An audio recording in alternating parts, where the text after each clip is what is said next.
நான் கிரண் கோபால் அவர்களே. நீங்கள் செய்த செயல் உங்களுக்கு சரியாக இருக்கான்னு என்னன்னு எனக்கு தெரியல. எங்களுக்கு நீங்கள் சரியான பதிலை நீங்கள் கொடுக்கல. எங்கள் அண்ணன் அவ்வளோ ஒரு தரக்குறைவாக பேசியிருக்கீங்க.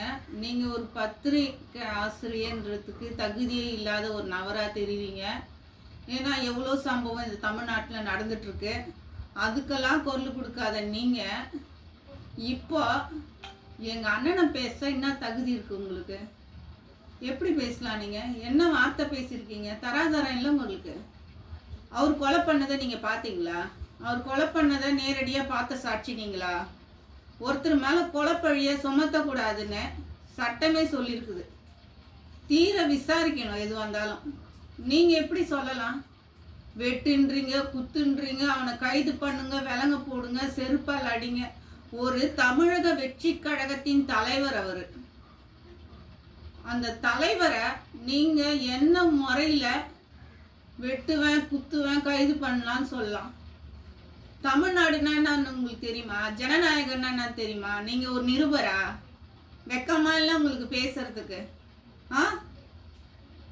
நாங்க உங்களை சொல்றோம், கைது பண்ணணும் அந்த அரசாங்கம். உங்களை திமுகவின் கைக்கூலி நீங்க.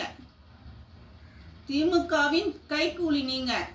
அடிமைப்பட்டு போயிருக்கிறீங்க திமுக கிட்ட. எத்தனை பெட்டி குத்தாங்க உங்களுக்கு வாங்குறதுக்கு? நீங்க சட்டப்படி உங்களுக்கு நீங்க பேசணும், நியாயத்தை பேசணும், தர்மத்தை பேசணும், மக்களுக்கு ஒரு நல்ல செய்தியே சொல்லணும் அப்படின்னு நினைச்சிருந்தா நீங்க சொல்ல வேண்டிய வார்த்தை 10 ரூபாய் பாலாஜியை கைது பண்ணுங்க.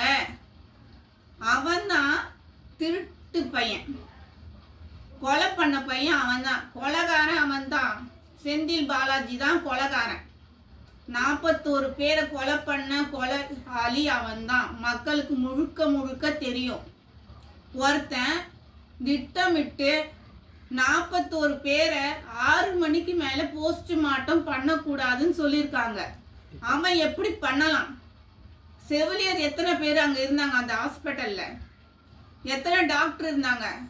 அந்த ரிப்போர்ட்டு வரணும். மர்மமான முறையில் ஒருத்தரை போஸ்ட்மார்ட்டம் பண்ணுறதுக்கு என்ன அவசியம்? அந்த சர்டிஃபிகேட் உங்களால் கொடுக்க முடியுமா? எங்களுடைய தலைவர் எங்களுடைய அண்ணனை கைது பண்ணி கூட்டுன்னு போனோம், அவரை வெட்டணும் கத்தி எடுத்துன்னு சொல்கிற அளவுக்கு உங்களுக்கு அவர் மேலே என்ன வஞ்சகம்? எங்கள் அண்ணனை சொல்கிற ரைட்ஸ் உங்களுக்கு யார் கொடுத்தா?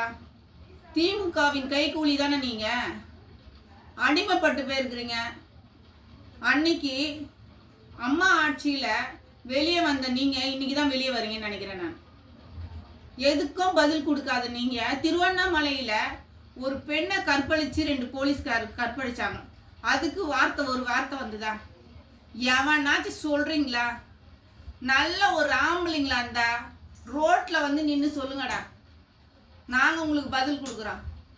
பொட்டை பசங்க மாதிரி ஒரு பேனாவையும் பென்சிலையும் எடுத்துக்கின்னு உங்களுக்கு வாய்க்கு வந்ததெல்லாம் போடுவீங்களா?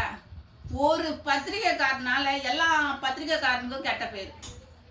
நல்லவங்க யாரு கெட்டவங்க யாருன்னு தெரியாத போது உன் பத்திரிக்கை விற்க ஆரம்பிக்குதா இப்பெல்லாம்? நீ நல்ல ஒரு மனுஷனா? மீசா அவங்கள பெருசா வச்சா மட்டும் பத்தாது. மீசியை இப்படி முறி விட்டா பத்தாது. ஆம்பளை மாதிரி நடந்துக்கணும். தில்ல நாங்கள் பொம்பளைங்க வெளியே வரோம், நீ வா ஒரு நல்ல ஆம்பளையா இருந்தா. உனக்கு முன்னாடி நாங்கள் வந்து நிற்கிறோம். நாங்கள் கேட்குற கேள்விக்கு பதில் சொல்லு. 6 மணிக்கு போஸ்ட்மார்ட்டம் பண்ணக்கூடாதுன்னு சொன்னாங்களேடா. 41 பேர் எதுக்குடா அந்த செந்தில் பாலாஜி பண்ணா? நல்ல ஒரு ஆம்பளையா இருந்தா நீங்கள் ரிப்போர்ட் கொடுங்கடா, நாங்கள் பார்க்குறோம். எங்க அண்ணனை பேசுறதுக்கு தகுதி இல்லாத நாய்ங்க நீங்க. எங்க அண்ணனை பேசுறதுக்கு தகுதி இல்லை. நல்ல ஒரு ஆம்பளைங்களா இருந்தா எதிர்க்கு மோதுங்க, முதுகுல குத்தக்கூடாது. சுப்ரீம் கோர்ட்ல தீர்ப்பே வரல. உளவுத்துறை சரியான ரிப்போர்ட் கொடுத்தாங்களா? சிபிஐ ரிப்போர்ட் கொடுத்ததா? மத்திய அரசு 8 பேர் குழு அனுப்பிச்சாங்க, அவங்க ரிப்போர்ட் கொடுத்தாங்கல்ல. அவங்கெல்லாம் சொல்லட்டும். நீ என்ன மயிரப்புடி நின்று தின்னால இன்னைக்கு வந்து நீ கேள்வி கேட்குற? எந்த பிரச்சனைக்கு நீ வெளியே வந்து பேசுன? இன்னைக்கு வந்து எங்கள் அண்ணனை வெட்டணும், கத்தி எடுத்து குத்தணும், வெட்டணும்னு நீ எப்படா சொல்லுவ? உனக்கு என்ன ரைஸ் இருக்குது? விலங்கு போட்டு கூட்டின்னு வரணுன்ற டேய் நினச்சா இந்த திமுக ஆட்சியே நாங்கள் தூக்கோட்டா. உன்னால் மாற்ற முடியும்? உன்னால் ஒரு ஆளெல்லாம் இன்னும் மயிரை பிடுங்க முடியும்? தமிழ்நாட்டு மக்கள் நினச்சாங்கன்னா உங்கள் ஆட்சியே இருக்காது.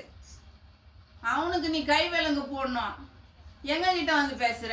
வெக்கமா இல்லை உங்களுக்கெல்லாம்? நீங்களும் ஒரு பத்திரிகையாளர்னு சொல்றதுக்கு இவ்வளோ பெரிய மீசி வச்சுன்னுக்கிறியடா, அசிங்கமா இல்லை? லேட்டா வந்து சொல்றீங்களே. 3 மணிக்குலேருந்து 27ஆம் தேதி 3 மணிலேருந்து 10 மணி வரைக்கும் கரூரில் அவர் போகலாம். கரூருக்கு பேசுறதுக்கு போகிறதுக்கு டைம் இருக்குது. நல்ல ஒரு அரசியல்வாதி கரெக்ட் டைமுக்கு வந்தாதான்டா பிரச்சனை. வழி கொடுக்க மாட்டாங்க மக்கள். எல்லா மக்களையும் சந்திச்சுட்டு தான் அவர் போக வேண்டிய சூழ்நிலை. அப்போ கூட 7:30 மணிக்கு அங்கே இருந்தார்ல, 7:30 மணிக்கெல்லாம் பேசினார்ல, செருப்பத்துக்கு அடிச்சிங்களே, எவன் ஆச்சான்? அது சொல்ல முடிஞ்சுதா? தண்ணி பாட்டில் ஸ்டிக்கர் ஓட்டி வச்சுருந்தீங்களே, என் முன்னேற்பாடு தானே, திமுக அரசோட திட்டம் தானே, அதை கேட்கலாம் துப்பு இல்லாத நாய் எங்க அண்ணனை பற்றி நீ பேசுகிற. உன் மேலே நாங்கள் கம்ப்ளைண்ட் கொடுப்போம். பயமாக இருந்தால் இதோட மூடிக்கோ. அதுக்கப்புறம் நாங்கள் எடுக்கிற நடவடிக்கை வேற மாதிரி இருக்கோம். உனக்கு எச்சரிக்கை தான் இது. பேசணும்னு வச்சுக்க. இதுக்கு மேலே நீ எத்தனை பெட்டி வாங்கினடா? எவங்கிட்டடா வாங்கின? அறிவில்லை உனக்குலாம் பேசுறதுக்கு? அவரை காலை கழுவி குடிச்சா கூட உங்களுக்கெல்லாம் அறிவு வராதுடா. மக்களுக்காக வேலை செய்யணும்னு வந்துக்கிறாருடா. உங்களை மாதிரி மற்றவங்க காசு ஒலையில போட்டு சோறாக்கி தூணல. பின்னாடி புறம் பேசுறீங்களே, ஏன் வாங்கிட்டு எவ்வளோ பணம் வாங்கினீங்க? உங்களுக்கு தான் தெரியும். 41 பேர் அநியாயமாக சாவச்சான் செந்தில் பாலாஜி. அவன் தான் குற்றவாளி. அவனை அரெஸ்ட் பண்ணுங்கடா ஃபஸ்ட்டு. அவனை அரெஸ்ட் பண்ண துப்பு இல்லாத பொட்டிங்கள திமுக அரசு எங்களுக்கு எதுடா? அவனுங்கள அரெஸ்ட் பண்ணுங்கடானே. சும்மா தளபதி மக்கள் வந்து நல்லது செய்யணும்னு நினைக்கிறாங்க. தளபதி வந்து மக்களுக்கு நல்லது செய்யணும்னு நினைக்கிறாரா? அவரு தான் 2026. உங்களால் என்ன பண்ண முடியுமோ பண்ணுங்கடா. அவரு தான் 2026. நான் ஒரு மொட்டையா வச்சுக்கிறேன்டா அவர் ஜெயிக்கலண்ணா. என்னடா பெரிய மயிர் மாதிரி அவங்க கொல்லுக்குற. இனி எப்படி 41 பேர் செத்தாங்க, எப்படி நீங்கள் போஸ்ட்மார்ட்டம் பண்ணீங்க, அதை கண்டுபிடிக்க துப்பு இல்லாத தமிழ்நாடு கவர்மெண்ட்டு எதுக்குடா பேசுறீங்க நீங்கள்லாம்?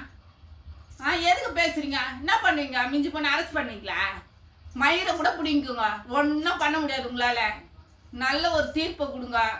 அப்படி இல்லைன்னு வச்சுக்க, எவனும் வாயை திறக்காதீங்க. மான மரியாதை இல்லாத கேட்போம். சொல்லிட்டேன். இதான் லாஸ்ட் உங்களுக்கு.